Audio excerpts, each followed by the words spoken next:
We are live. I always feel like I need to start talking way too fast. This is Unnecessary Roughness. So first and foremost, we're going to get into the show. We're doing it Thursday night, which I know is a day late. Brandon is traveling to Mississippi. He's hanging out at the Brandon Walker, what is it, the Smoking Lounge? He'd be mad at me. Is it called the Smoking Lounge? He's mad. So. Yeah, he's mad that Dave Cutout is there. We tried to make it work. He's traveling to Mississippi. He's moving his mama up to Chicago. So we're here. We're here. We're presented by Twisted Tea. Of course, it is the official sponsor of Unnecessary Roughness. It's a refreshing, hard iced tea, no carbonation. Ev's got one right there. He's kissing it. It is so hot across the country. It's hot as hell. It is time to grab that ice cold Twisted Tea. It goes down smooth. And again, you can drink it all day long because it has no carbonation, whether you're hanging out at a friend's house, whether you're going on the boat. This is the dog days of summer right now, folks. This is when, football is so far away. It feels like this is June and July 4th coming up. Go grab a Twisted Tea, keep it twisted. Again, they'll be with us all season. We're very excited. It's Brandon Walker in a can. All right. So, like I said, we were going to try to make this announcement with Brandon here, but it did not work out with all the traveling. So we're just going to do it ourselves. Okay. So first of all, no one's leaving. No one is leaving the show. The last time we made a big announcement, Katie and Jack were exiting the show. We were bringing in, obviously, Big Ev and Blutman. No one is leaving. We will be adding somebody to the show. We will go down for the next month. We will be back for SEC Media Days. We'll come back swinging. We're going to have 2 episodes a week starting SEC Media Days week, which is mid-July. Obviously, media days across the country really start to go downhill into the season. All of a sudden, it'll be the end of August. The big announcement with this is A, we're adding somebody, which will be very cool. And B, this show is going to be revamped from a visual standpoint. So if you've been with us for a long time, we've always said this, is that we get a lot more audio downloads than we do YouTube, which we love everybody on YouTube. Make sure you subscribe, like, whatever. Obviously, we love everybody that watches it. But we also know that with all of us, all different places, all over the country, football season is crazy with travel. We want to revamp it. It is going to be visually a completely different show. It's Unnecessary Roughness still. There's going to be 5 of us, but visually, it's going to have a completely new look. And the premise of the show, Eb, and I know you and I have had these conversations. The premise of the show is going to be a little bit different. I know, Liam, you guys have been talking about it too. Brandon would say the same thing. We've all been talking in all these different meetings with all the people that need to be involved. And we're all very excited about the new premise that's coming up. I'm really, really excited. I've had to talk to you about it, Brandon about it. Talk to the new person that's going to be involved today. Very excited to get I just think it's going to be, I'm very excited for what it's going to look like, for what just even the content of the show is going to be. I think the new brainchild is great. I think it's going to make the show better in a variety of different ways. I'm really, really excited about it.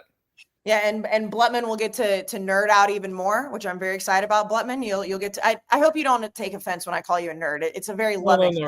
No, I'm a nerd, and Nikki Smokes is as well. Can't wait to talk some ball with Nikki Smokes. Right now, there are so many people like, fuck this show. No, okay. Love Nikki. I know that I say this all the time, and I know Whit says it too.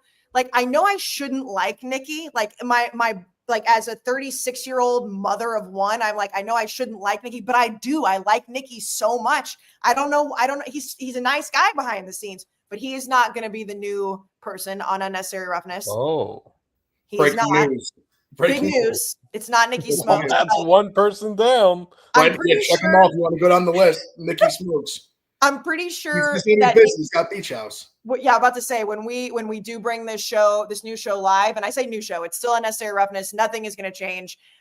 People forget that this feed was actually comeback season with me and Johnny Manziel, and then Dave, me, and Jack Mack would do a weekly show or a weekday show. It's crazy. Nikki Smokes will be banging broads on the Jersey Shore. Maybe, I don't know. Maybe him and Annika will be back there. Who knows? It's not Nikki Smokes. But with all that being said, we do have some news and notes to talk about today before we go down. But if you're listening, watching, we're not going away. For the next month, we're having a summer vacation to revamp the whole show. Like I said, when you look at this on YouTube or on social media, next time we come live with 5 of us, it is going to look wildly different. And we are so fucking stoked. I don't even know if it's cool to say stoked anymore, but that's how I feel. You can mix in a stoked every now and then. Donovan says, listen here, Donovan. I'm not saying no. If Timothy Chalamet is on this show, I think I'd pass away. I love him. And I didn't necessarily love him for a long time. And now I can't not love him. Him and Plutman are going to do a G5 segment. He was so good on College Game Day. That was like my favorite storyline of College Game Day last year. It's like everyone was like, why the fuck is Timothy Chalamet coming on? And he just like biggest ball knower ever. Guys ripping HBCU ball knowledge. Yeah, he's phenomenal. So again, if you've been with us for just this year, obviously we've had a revamp of the show before where we kind of, we took Katie and Jack off after they'd been with us for 5 years or 4 years, brought these two guys in. We're not losing anybody. We're making it a bigger visual show, which will be very, very cool. So Unnecessary Roughness, I guess technically version 3 is coming in July, but it's going to be awesome. We're very excited. And if Brandon was here, he would try to say that it's all his idea. And it was not. It was a lot of his idea, but collaborating. And yeah, we're stoked. I think we're going to say stoked. I'm stoked. Kayce, I'm stoked. I'm stoked. And the twisted tea will flow.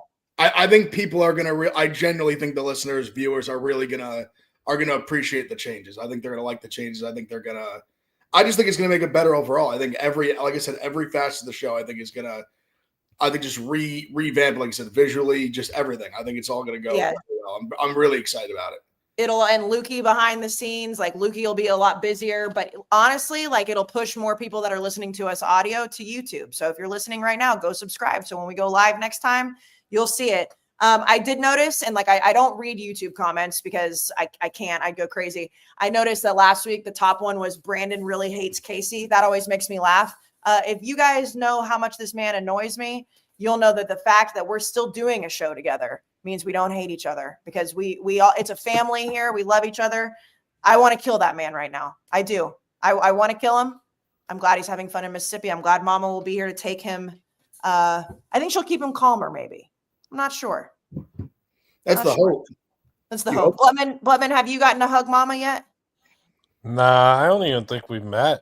I really don't think we met. When she was in Chicago a few months ago during the whole yak, we'll say, incident, I suppose. I wasn't there. I was in California, so I missed her. But, I know that her favorite's Nick Turaney, and that'll be tough to overcome.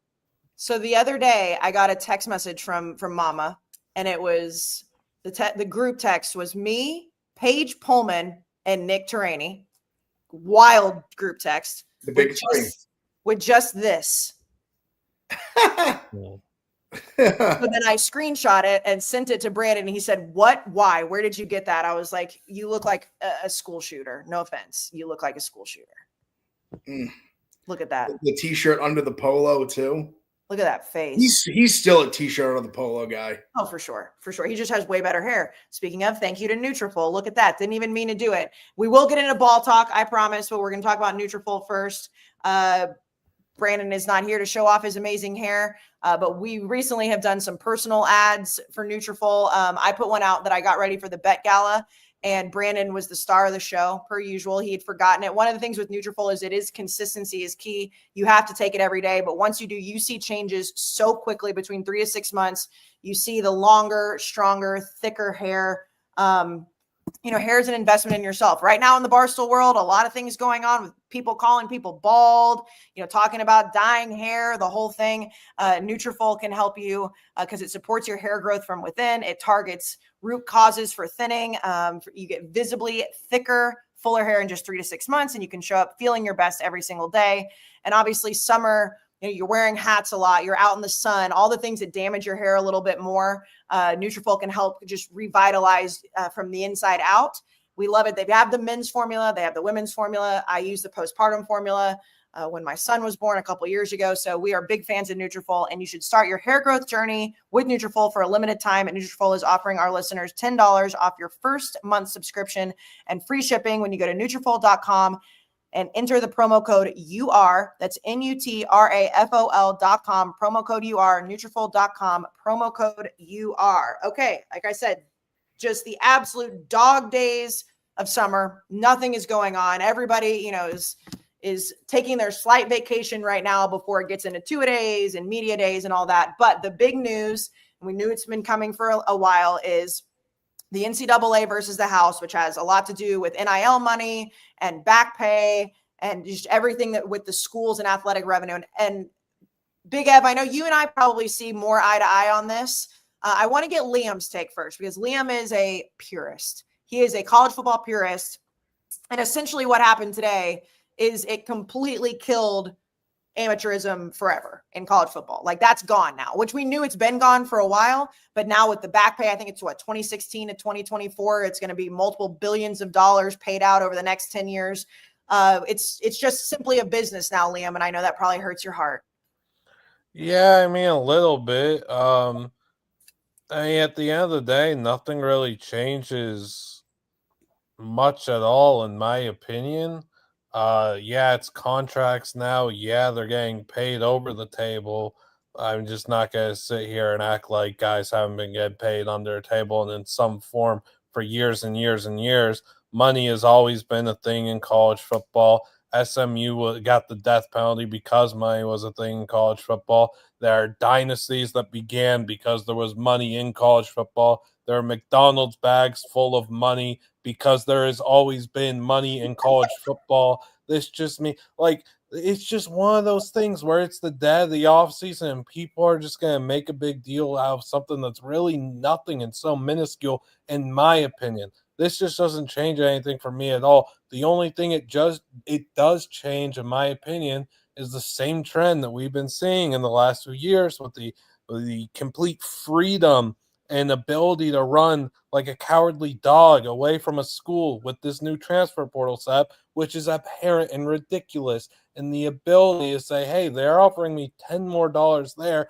I got to go get that bag now. And that's just stunting development. And it's just ruining a lot more players' careers. So that's really the only thoughts I have on this. Ev, what do you think about it? Because I honestly am surprised Liam doesn't think it. I mean, I know it doesn't change the money aspect, but now that schools can directly pay these players, I do think that it changes a lot. I don't think it changes much. I don't think it changes much on the outside. Like for the three of us sitting here, right. fans around America and the world, I don't think it changes much. And I would argue if you're a purist, like Liam said, there's been money in the sport all along. We all know, anyone who's been paying attention obviously knows that. It's no surprise. And it goes far deeper than SMU and Miami and Oklahoma and some of the other schools. I mean, the story that my dad always used to tell me, like growing up, like sitting in his lap, and was Barry Switzer paying for an offensive lineman's to go home for his mother's funeral. And that was one of the allegations or like the alleged whatever violations or whatever. And he was like, I would have done it for a band student. And it was all that stuff. From now it's obviously gone into like the NIL and like obviously these teams forming these foundations and whatever to like these collectives to give the money. I think all this is going to do is clean up the back end. And I think what Liam just talked about at the end is the biggest part of it. It's the shady handshake deals that lead to like no money getting exchanged. I think with this form, with it being really like the schools are truly paying the athletes, I think you'll get contracts you'll get real contracts. You'll maybe even sign like multi-year deals. And I think it'll lead to eventually, hopefully, is what Liam ultimately talked about, is like the transfer portal thing, that hopefully that gets realigned to like once a year. And hopefully it gets realigned to where you can only transfer maybe twice. And I think that's even pretty lenient to even say they can go twice, something along those lines. And I think that will it's making its way there. I think it's just, I know the famous, the thing that Brand said is like, we had 30 years as a change in 2 years, which I agree with. And I think it's just going to take another year or two to maybe a little more to get this thing 100% figured out. But I think we're making the right steps. We don't need the Slukas of the world leaving game 3 because he hasn't got the money he was promised and things like that. I'm hoping that this will be the stop to that, which I think will ultimately be just good for college football, period. Yeah, and I mean, Blutman, your point has been for a while with the transfer portal. It's like they can leave and do whatever. If you have contracts, you would essentially believe that they're going to have clauses in there that say you can't leave or you're not going to get paid, which is what we all want. We want to stop that, that idea of well, I'm not getting paid here enough and I can go start somewhere else. Where if it is no longer, because I mean, amateurism has been dead. We know that now it's officially dead.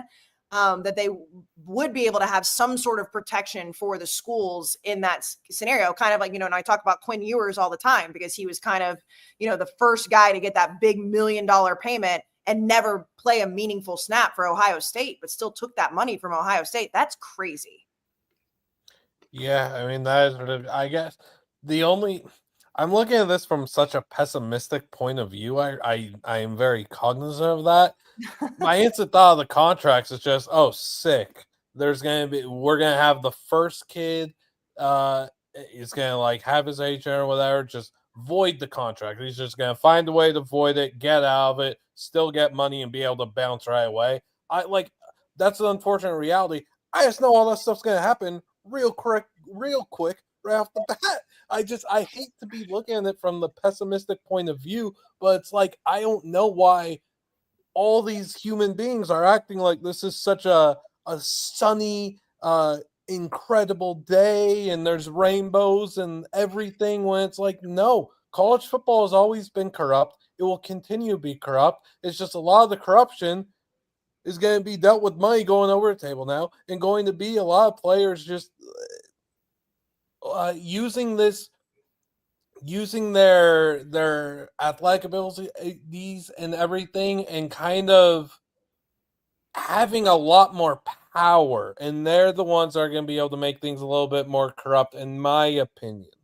No, it's totally fair. It's fair. I will say that, it doesn't surprise me that you're taking from a pessimistic standpoint, just because you don't like these changes, which is understandable. The one thing I will say that I find very positive about this, and one of and I'm older than you guys, so obviously I have seen it happen a little bit, but Brandon is 20 years older than me, so he's seen it for a while too, is as the sport has grown to the business that it is, it's the revenue that these schools bring in that then you were seeing kids couldn't get paid to go to their mom's funeral, couldn't get a hamburger or French fries or whatever. That now, whether these numbers are fair or not, what's been floating around is that the NCAA is estimating that athletes will get up to about 50% of the athletic revenue when you combine potential salaries, NIL, and scholarship money. So that to me is what should be happening. Now, how they know that right now, I don't know. I think it's going to take a little bit. But when you look at these schools and the just hundreds of millions and billions of dollars that flies into this sport, and the athletes don't get a chunk of that, when the athletes are the reason everyone's watching, that to me, that is a positive movement for the NCAA to actually have to do these things. Yeah, I don't, like Liam said, I don't think this is some banner day in college football history, by any means. And listen, will somebody try to probably pull some fuck around the contract? I'm sure. But also the thing I think you got to give a little credit to is most of these big universities that are giving out big money, they are going to have some good, well-written, trust me, they got Big Ten, SEC, ACC, they got good lawyers. They're gonna have some good ironclad contracts that I imagine will protect themselves from college athlete just taking the money and saying I'm leaving. I'm sure it's gonna be you get this amount in this time frame, this amount in this time frame, and if you leave before this time frame, you have to give some of that initial money back. I'm sure they will have very tight knit things in those contracts where it's you're not just gonna take our $500,000 and leave tomorrow for $600,000 from BS state they're these big schools are not going to allow that. And I think even the smaller schools, I'd imagine, are still obviously they're the universities, they have real they're going to have good contracts. I would have to think at least a high majority of them. I think they're going to prevent that kind of stuff that Liam portrayed to happen as best they can. If a kid just says I don't want to play anymore, you can't tough shit. But also, I'm sure they're gonna have stuff in the contracts. It's gonna be all right, if you don't want to play anymore, then that $100,000 signing bonus we gave you, you owe us $100,000 now. It's this is in writing. So I think they're gonna have things I have to imagine they're gonna have a lot of things like that in these contracts to clean that up. Now, something that I thought about to be dirty is if they have salary caps. If you think some of these schools are gonna be we'll go under the table to go over that, I think that could absolutely be a thing. And that's something I would worry about. But I think I'd worry about that actually more than the players finessing these schools out of money and then leaving.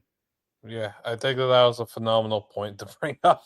Yeah, it's fair. The boosters still exist. Oh, the cap's $20 million. All right, college, they've been giving under the table for years. All right, whoever Nate Jones, we'll give you $1 million on the books, and we'll give you $500,000 off the books in cash. Oh yeah. Like, I think that's something I see far more likely to happen. You can just spend as much as you want. And so the bigger schools can still have an advantage over the smaller schools. Like, because obviously the whole point of the cap is to try to make it fair for like all the schools. They have all the same amount of money to spend, and it's up to them to spend it how they want to. Well, and also it just, like you said, it might not be a banner day. It also definitely did not get rid of boosters and get rid of shadiness. It's not like it got rid of any of that. So that's still going to exist. And then the other piece too is that, like starting, I guess, July 1st, they'll have that direct compensation to schools that are participating in this model, which you would assume most schools are going to participate in it. And like, they're going to be like monitoring Title IX, which I'm going to be honest, I can't even pretend to know enough about, but I know Title IX is involved in all this. So there's still a lot of things they have to work out. But now that we do know that these schools can pay out direct payment to athletes across sports, at least that's happening. It's still going to be a fucking shit show. Like, it's been a shit show since they allowed NIL. I think it was a good thing that we did, but it's like it went too far the other way. So hopefully this will kind of rein it back in a little bit. But Liam's also right. The reason we're all talking about this as much is because it's June. If this happened in August or September, or October through the national championship, no one would give a shit except for the players that are going to get back paid. Other than that, none of us would care.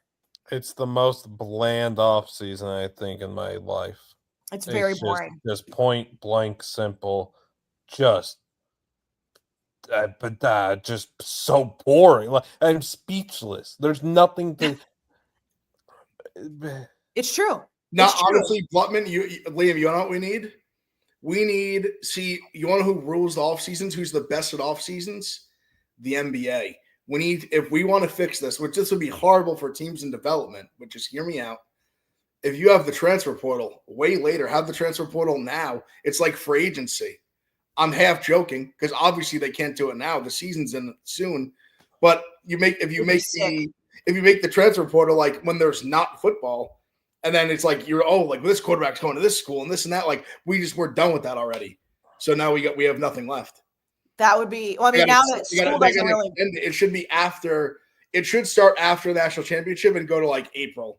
Or like it should go like at least, and obviously that we'd still be left with our dicks in our hands now, but I think it would at least extend a little further, and I think it would just be good for the sport, just so you're not like having Bo Perbola situations. Blutman doesn't like it. I don't think he likes it. I'm like half joking. Obviously, it's like a ridiculous thing, but I understand where Ev is coming from, and I agree. I understand. That would be one of my final straws. Yeah, it'd be horrible. It would actually be horrible. Yeah, that would really sour my entire outlook on. Like, I would. You'd be so mad. Yeah, I don't know. It's so tough. Like you said, Kayce, a few years ago. Like we just want these guys. So many of these guys just be able to pay for food. Like that, I was a massive advocate, always on the player side, always looking out for him, like speaking up for him, et cetera, et cetera, et cetera. Like, yeah, they deserve a few extra dollar bills, and I can't comprehend how it got to, like you said, it just got way past the line. How do we allow that to happen and allow it to happen so quickly and pretty much, for lack of a better word usage here, violently? It got violently out of control, and it just stinks. Like, it's such a stain on the sport. And it's not the only thing. Like you said, Brand said, there's 30, 40, 50, 100 years of change happening in 1, 2, 3 year spans. It's crazy, and it's like, man, we still had the college football playoff, like the 12-team debut this year, and that format off rip, everyone knew was terrible. And it's like, we know as college football fans, as educated college football fans, we know that there's just things that are going to be terribly done when we see it, we know it, right? I'm just saying this is. Well, I'll tell you whose fault it is. The fault is the NCAA, because they've never been able. Yeah, they've never been able to do anything right. They've been incompetent from the beginning, and then obviously they've shown along the way that they pretend they care about players. They don't fucking care about players, and because they don't actually have any like real jurisdiction over what's going on, that's what happened. It spiraled out of control because they are spineless. They have, like, if you would have put somebody like Greg Sankey, somebody who actually has like real balls in charge of this, I don't think that it would have spiraled out of control. But the NCAA doesn't have any, like, they just stand there with their dick in their hands, like, well, what are we supposed to do? Well, I don't know. You guys are supposed to be in charge of this, and they have nothing that they can do to stop it. Well, yeah, that's valid. But if Sankey was in charge, we'd have a 19-team playoff with 95% of the teams being the SEC, and then the one other invite goes to Ohio State or Oregon. You know what I mean? I think there's two major. I think there's two major things with it, especially with Liam, what he had said before. I mean, the biggest thing is, like you said, obviously it's the NCAA's fault. I mean, the reason it happened like that, it was violently. You want to know why? Because they held the athletes at gunpoint for so long that the Supreme Court had to grab the NCAA by the back of their fucking neck and yank them up and be like, you can't do this anymore. Like, what you're doing is not allowed. Like, what you're doing is literally illegal. It is literally illegal in the United States of America. It was violent because they literally got yanked off, and they were beating the shit out of these athletes for years. And then they got a taste of their own medicine, and the inmates started running the asylum. It turned into just mayhem. And the other thing too is, I do think we have to, like, sometimes even criticizing the playoff format even now, I think we have to take a step back. And like me and like Liam, me and you, and even like Kayce, we didn't live through like all this. Like, I would say some of it for us. I mean, this sport didn't crown a national champion forever. Like, we love to go back and give, like, oh, college football used to be like so amazing. Like, I love college football. We were a sport that literally did not have a championship game. Like, no, it wasn't better. It was better, but it wasn't better. Like, I think we sometimes get too, like, we love to just like have this nostalgic thing for like the way it used to be back in the day. Those kids just loved playing football, and it wasn't about money. Like, that is all a load of bullshit. Like, it was always about money. The kids just weren't getting any of it. And if they were getting any of it, it was under the table, and they were still getting smacked around for it whenever they got caught. Like, this was a sport that, like, the playoff is good. Like, I love the playoff, and that's why I'll always, like, fight for the playoff. We literally, in the 90s, we didn't have a champion. Forever, years where we literally would have 1 and 2 at the end of the year, and they just wouldn't play each other. It was insanity. Like, it's like crazy to think, like, we were so just so used to it. Like, we were just like brainwashed by it because we love the sport so much and it's so amazing. But like, it's been run horribly from day one. So like, I think a lot of the nostalgic part of it, like, I think messes with our brains of like how good, like, the playoff is better than just like not playing. Like, the best teams just wouldn't play at the end of the year. Oh yeah, I wouldn't go back to the BCS or, I mean, obviously pre-BCS at all, like, ever. But I will say, and like Liam, to your point, it was like, you know, you always said, you know, like, let these kids make some money. And we've all said that. It's like college football. And I agree with you, Eb, the playoff was a big change. The biggest thing for me, and I always hated the fucking argument, and I got into it a lot with, like, especially older people. It's like, well, they get to go to school for free. They get a scholarship. My kid doesn't get a scholarship. I didn't get a scholarship. And my argument was always like, well, first of all, these guys that are making the school money are probably not going to graduate right away anyways. They're going to go to the NFL. And your kid could go work at a retail store or food, like bartend or be a server or whatever, and make that extra money. These guys couldn't. So it was like, there had to be something there. It's like, they don't have enough time to go get a job. They're not allowed to get a job, but then they're bringing in hundreds of millions of dollars. We've got to figure out a way to fix it, especially with TV deals. And like, you look at basketball, like what March Madness brings in, that's like a whole different just universe of money.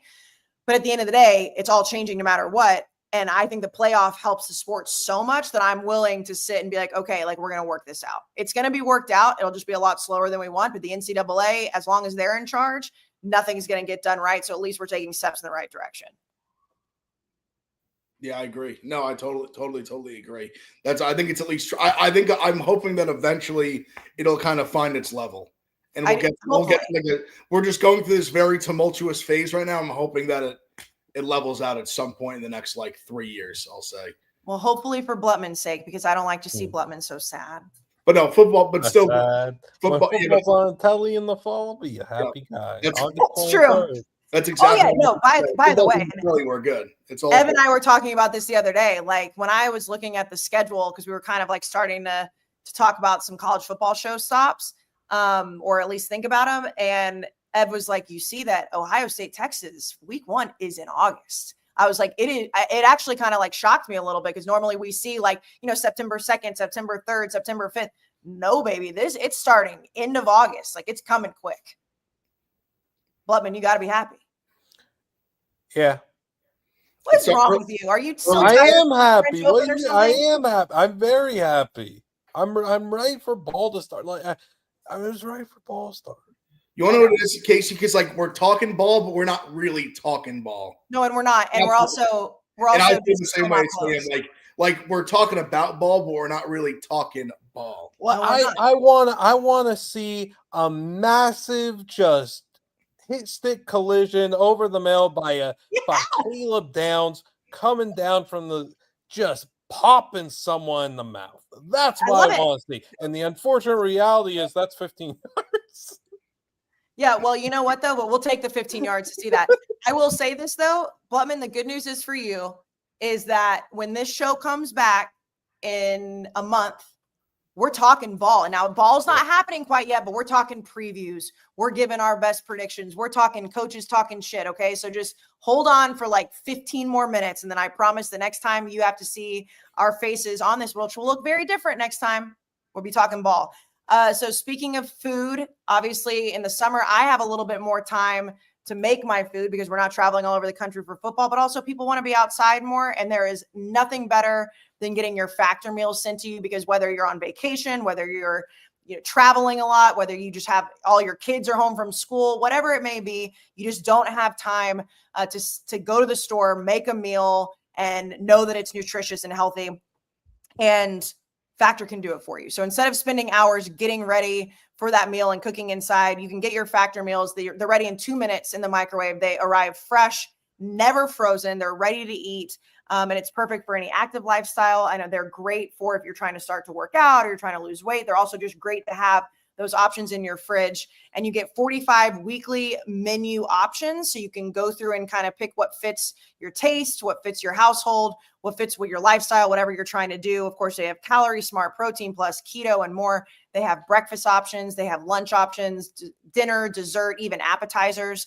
And it powers your day from sun up to sundown. And they even have stuff that's like on the go. So like if you just want to be able to take it and go, you don't even have the 2 minutes, they have those options as well. So get started at factormeals.com/roughness50 off and use code roughness50 off. You get 50% off plus free shipping on your first box.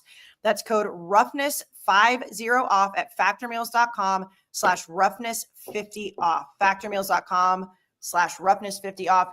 Right now is a good time to start doing them too, because then once you get in the habit and like football season comes around, whether you're starting school again, your kids are starting school, whatever, Factor will be there to help fuel you. We love Factor. Factor's like been with us forever, been with Barstool forever. Okay. So last week, Ev, I know you were living your best life last week, by the way. You had one hell of a live event week last week. I did. I had a blast. You had a blast. You deserved it. It. So we started the totals. We did it with Brandon and in true Brandon form. He wanted to do it his way, which is great. But we did the Big 12 and the SEC. So we left the Big 10 and the ACC for this week. So I think instead of doing what we did last week, I'm just going to give you the total. I don't know. Have you seen these? I haven't looked like too deep in them. This is usually right around when I start, like middle, end of June is when I start. Like so that's the same thing Brandon said too. He hadn't seen them. I did them for this, so I'm gonna give you the team total, and you're just gonna tell me over under, both of you, and like if you want to stop and talk about a specific team, we can. So we'll leave the Big 10 for last. We'll leave the big boy for last. Brandon did take the SEC, which we should know. So in the ACC, Boston College is set at 5.5. It's tough not seeing their schedule. That was another thing that Brandon was cheating on. I'll say over because I like Billy O.B. I think he's a good coach. Blutman? I'm also definitely cheating. I can't do this without looking at the schedule. It's okay. I can't. I have to look fine. and I have to count. I'm too particular. Not having Castellanos anymore is a big loss that I think is going to take a little to overcome. I lean under. Okay. I'll say these are going to be all my knee jerks. These are like all Lee. I'm knee jerking. I don't have the schedule. I don't have the like. Well, and that's also when we come do the previews, like we're all going to be able to like change our minds on these for sure. So in the ACC, obviously Clemson is the highest total at 9.5. Knee jerk reaction, Ev. You think they can cover the 9.5? Yeah, I'm going to say over just because I overall am believing in them and buying in on them. I'm officially a Cade Klubnik guy. I'm a member of the Cade Brigade. I just came up with that off the top of my head. That's So sick. I'm spitting bars. Wait, what did you say? I'm the leader of the Cade Brigade. Oh, I love that. And it's wild. I love that. I was, if you asked me even this time last year, I was the big. I'm sure there's clips of it. I was not a Klubnik guy, and he sold me this year. The way I thought he had a big year. Just the team they have. We've talked about Dabo and the high draft picks, and this is like the year that he's all like fought through the NIL, and transfer portal hasn't really done the transfer portal. It's all for this class, for these two classes, to be juniors and seniors. So I'll say over. I think yeah, I mean, I think it's kind of ignorant to go under here, even if you're not a Dabo guy, even if you just believe Clemson's going to underwhelm. If Clemson underwhelms, they should still win 10 games. Like, they're just absolutely front to back end loaded, and they have not just the insane level of NFL first round talent that they have in the upcoming draft. They've got dudes after dudes after dudes, especially in the receiver room, and then freshman running back Gideon Davidson. Like, they've got guys everywhere that are just scratching the surface of what they're going to be. They are just beginning their development. They've got TJ Moore and Wesco out wide. Like, Clemson's going to be filthy. This should be the total should be set at 10.5 because this should be an 11 or 12-win team. Yeah, no, I agree with everything. And I've been saying that I think people wanted to bury Dabo much quicker than fair. I mean, he hadn't evolved with it, but it's also like he won he won 2 national titles pretty recently in comparison. Obviously, it's been a few years, but I do. And Ev, we talked about this last week. So the only teams that have a 10.5 total, there's 3 in the Big Ten and then Notre Dame. There's no SEC teams over 10, no ACC or Big 12, obviously. And that was surprising, especially in the SEC. Brandon pointed it out. It's like, how long has it been since a team wasn't set at 10.5 in the SEC? Now, obviously, these are all going to change. These were just the opening lines. But I do think Clemson is primed to like take that spot back in the ACC. Like, no, we're kings.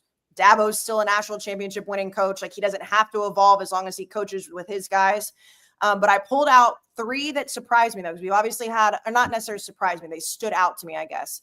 So we've talked a lot about Florida State over the last couple of years. 2 years ago, they missed the playoff because, they had obviously I still think they got screwed, even though, Jordan Travis getting hurt was obviously major. He's now retired because it was that bad. So done with football. Have the shit year last year. This year set at 7.5. What do you think? So, they played Bama week 1, brutal. God, it's not like It just like 7.5 after the year they had last year seems high to me. I could be wrong, but maybe I'm having like the knee-jerk reaction and like PTSD for Florida State fans, but they were so dog shit last year. Like 7.5 seems high. Yeah, I get. Every team is different every year now. I'll say under with obviously the right to reserve to change any of this, but I'll say under for now. It's hard. It is hard to envision it. And also the more and more I see how good those Florida State players have played in the league, immediately makes me even more nervous for the Norvell just catch lightning in a bottle for a year, and really he just kind of stinks. I know he was good at Memphis too, but I don't know. It makes me nervous. Blutman? I cannot abstain, and I have to give a Florida State thought and take this year after last year's absolute and utter unmitigated disaster class. You got to wear the yells on your chest and be proud of it. I will happily say Florida State's bringing in a lot of talent. I do not see how they win 8 games. I cannot. I jumped that Florida State ship 3-4 quarters into their season last year.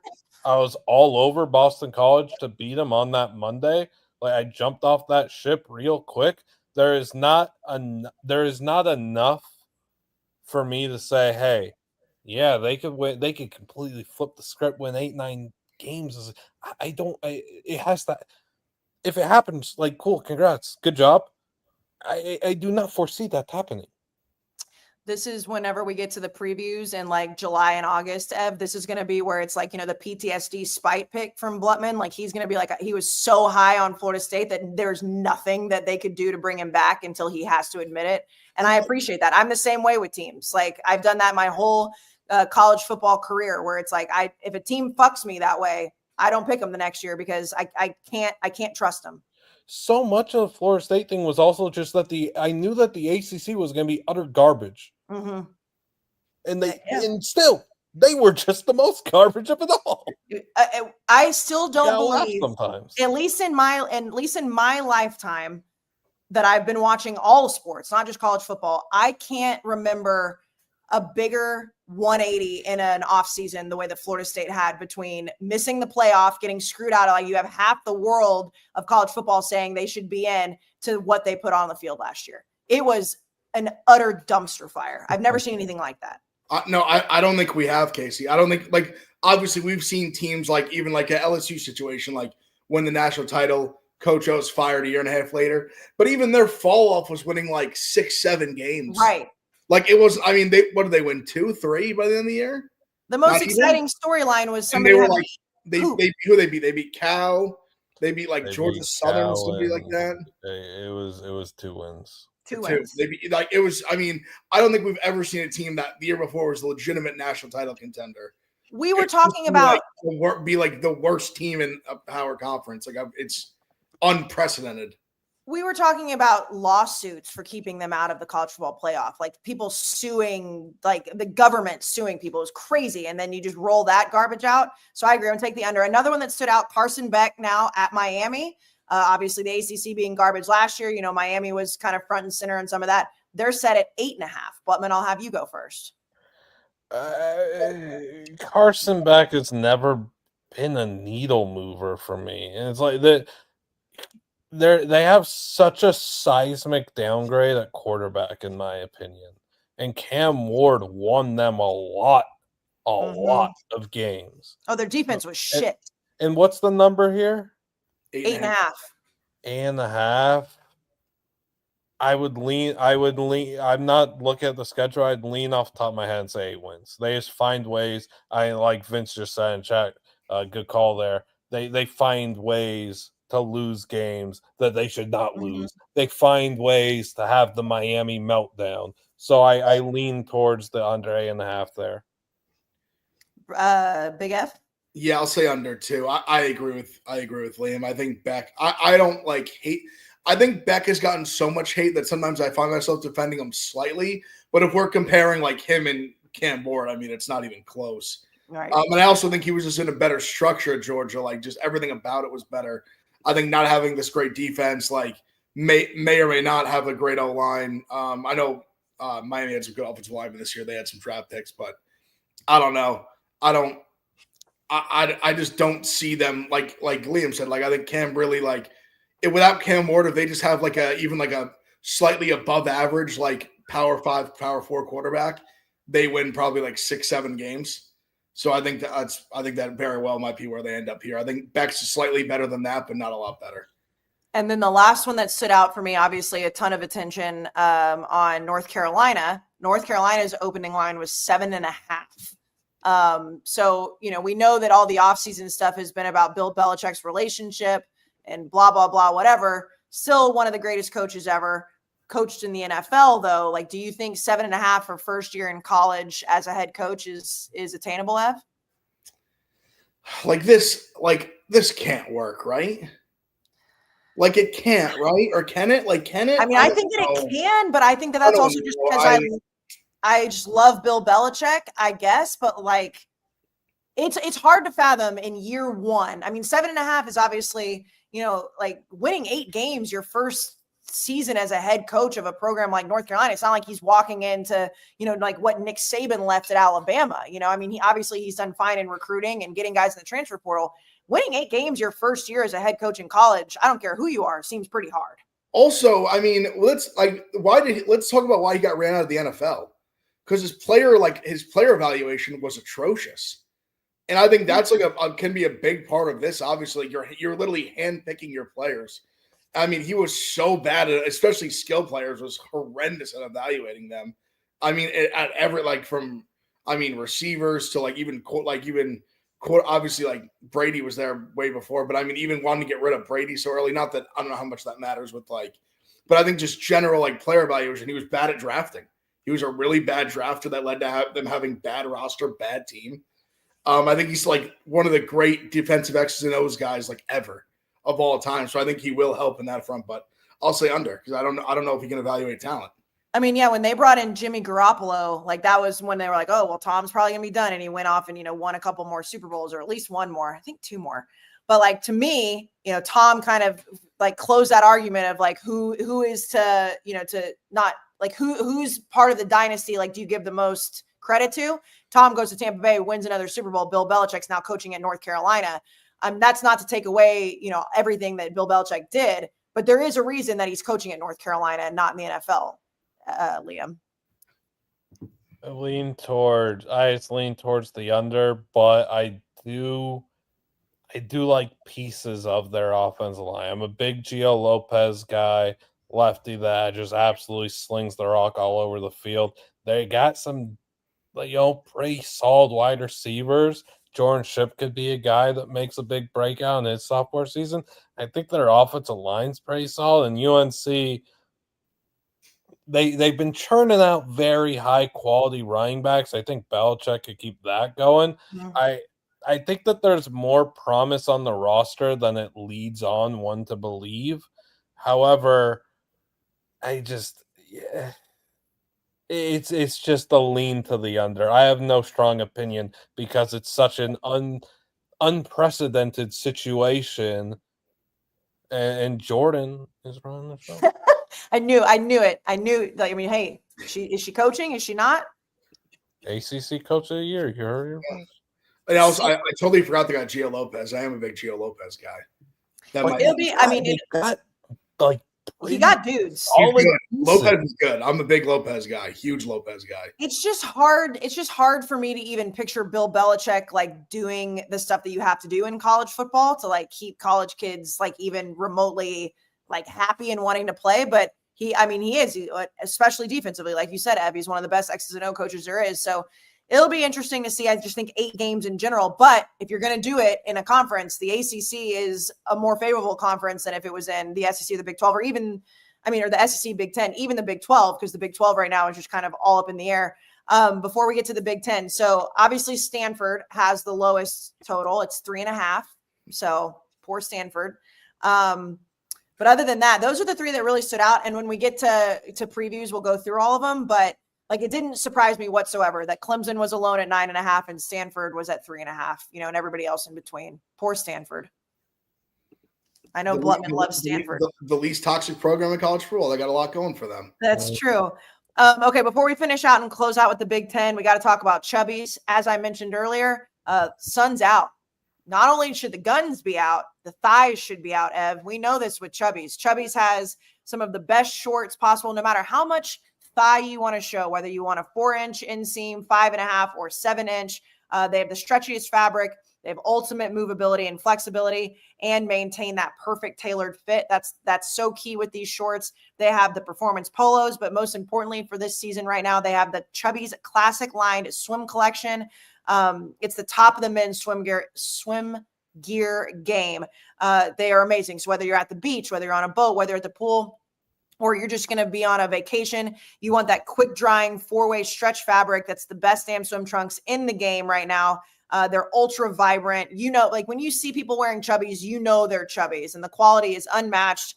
And of course they have all the khaki styles as well. They've got everything you could possibly need. So go get your hands on some of the best shorts in the game at Chubbies. So don't wait for a very, very limited time. Shop Chubbies' biggest sale of the year. You can get $45 shorts and up to 65% off select gear. 65% is a lot, folks. So go to chubbyshorts.com, grab your favorites before they're gone. If you do miss the sale, don't sweat it. Use our exclusive code UR for 20% off. So if you go right now and you get up to 65% off, but if you miss it, use UR for 20% off. Support the show. Let them know that we sent you when the survey asked. Get ready to turn some heads. Summer's here. Dress like it in Chubbies, CHUBBIES. All right, to finish off the last show before SEC Media Days, before our revamp, before all the exciting things happen, the Big Ten, Ev. So as I mentioned, Ohio State, Oregon, and Penn State all set at 10.5. Before we move anywhere else, what do you think about all three of those being even? I think it sounds about right. I mean, like Ohio State, obviously we play Texas out of conference, tough schedule. I'd have to look at like exactly what like Oregon and Penn State schedules, but I mean, this is the most hyped Penn State team ever, like easily. People are really talking national title for them for the first time probably in a really long time. And Oregon obviously is super due. Like they've been knocking on the door for what it feels like 25 years. So, I mean, yeah, it makes sense. Yeah, it makes sense. I mean, they're over under if they lose 2 games or not. I think that sounds about right. Blutman, who do you think has the best chance of those 3 of winning 11 games? Off the top of my head, probably Ohio State. Oregon's got 2 tough games. They're at Penn State. They're at Washington. Big rivalry game. Always a tough, close, hard-fought game both ways there. Ohio State's just Ohio State, man. It's hard for me to see. It's very hard for me to see them losing to Michigan for the 19th straight season. Like, I just don't see that happening. I think that they'll finally, like, Ryan Day will finally go and get his there, and I feel like, and that'll be a big moment. It's hard for me to see Ohio State losing more than 1 game. I don't think they'll lose a game. Okay, so just quickly, I know that you love Indiana so much, Blutman. You were the Windiana guy last year. 8.5. Are they 9 Windiana? 8.5 is a lot, but one thing people forget or don't forget: cupcake non-conference schedule. If you tweet the graphic out, you'll get a good dose of retweets there and replies, because it's Old Dominion. Old Dominion, Kansas State, Indiana State, all home. That's your first 3 games of the season. There's 3 wins, 6 more to go to be 9 Indiana. At Penn State, at Oregon, not fun. At least they're playing harder games this year. I mean, that was the whole thing, right? I mean, like when they played Ohio State last year, it was like, oh, this is actually the Indiana team. Now they still made the playoff, and that's fine. But 9 Indiana, it seems kind of lofty to me, Ev. Yeah, I think so. I want to ask Plumman. Are we in or out of Mendoza? I'm hearing a lot of. I mean, I liked him last year. I didn't mind him, but I feel like he's getting hype. Like I'm seeing like first round mock hype, and I did not expect that. Yeah, I don't think I expected first round mock hype. I think that's people trying to be first and be early. Something I do like Mendoza, though.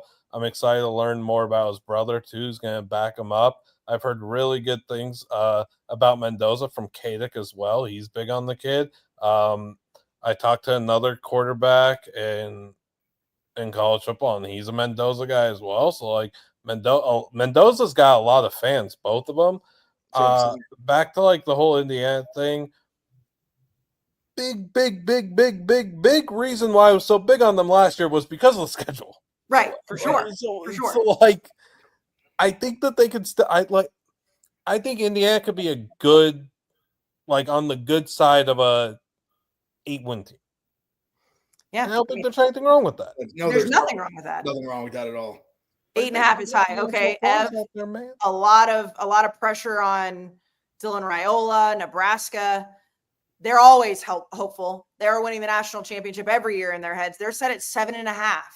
And I know schedules obviously play a massive part of this, and we'll get into those when we get to the preview. But just like your automatic thoughts, I mean, again, Dylan Raiola with all the hype, like another year with Matt Rule. I'm going to say over, even though like I said, I might change my mind in a month or two, really dive into it. But I just want to believe in Raiola. I don't know why. Like, there's certain games that I watched that I really liked what I saw. Even like, honestly, the one game that stood out to me, even though I know he made like a horrendous pass at the end of the game that kind of blew, was the Illinois game. I still really believe he played really well in that game. I remember so vividly. We were on like a trip. It was like a Friday night.